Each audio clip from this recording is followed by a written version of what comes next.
Again, I think part of it is that he's already spoken to both the President of Mexico and Prime Minister of Canada about his desire to renegotiate. And I think as he meets with both of these individuals over the next 30 days or so, that's going to be a topic.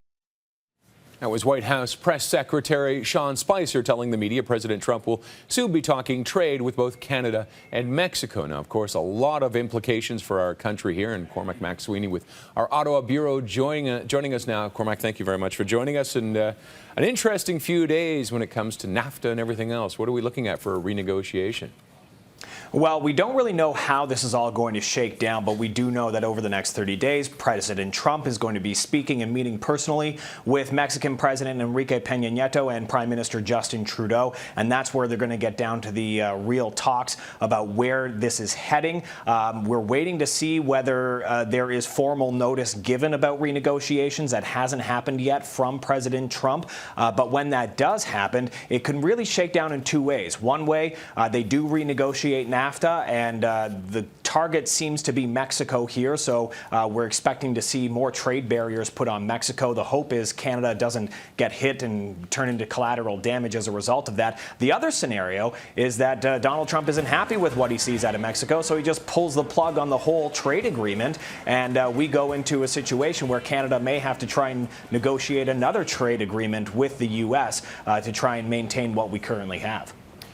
What would that mean? Would we go back to the original free trade agreement, or is it everything's out the window now and it's Wild West? Well, again, it kind of comes down to how this all shakes out with Donald Trump. He's so unpredictable, it's not clear where this might head. But yes, we could revert back to that original free trade agreement before NAFTA, before Mexico was involved. But there's also a lot of talk right now out of the Trudeau camp and some Trump advisors that possibly we could be looking at maybe a NAFTA, a different looking NAFTA, but with some side deals being worked out with Canada to try and protect some of our interests. But there are a number of other things that the U.S. wants to work on as well. Country of origin, which could hurt our manufacturing sector if those standards are raised, but also looking at dispute settlement, two areas where Trump's camp have said that they really want to focus on. Those are two areas that I think Canada would want to protect. So there might be a lot of give and take here, given what's going on.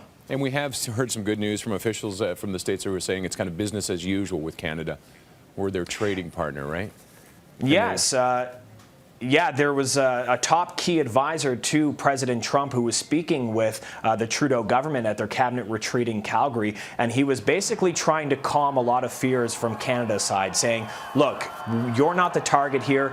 Don't worry about this. We want to make sure that our trading relationship is level and staying as the way that it always has been, because things are so good right now. And really, you're talking about trade surpluses and deficits. These are issues that the U.S. has mainly with Mexico rather than Canada. We're helping out a lot of northern states when it comes to their economies. We're the biggest trading partner for 35 northern states, and I think that that is something that the Trump administration is keeping in mind when it looks at the economic impact of free trade. For Mexico, it's a totally different scenario, and that's why I think we did have a key advisor to Trump up here today to tell the Trudeau government and the public, don't fear, you're not the target. But again, we have an unpredictable president. It's hard to really say where this may go, and the political climate right now is uncertainty, so we have to be prepared for everything. Now, the other big thing, of course, the Trans-Pacific Partnership, done. After a decade of negotiations, he's scrapped it, and they need the Americans.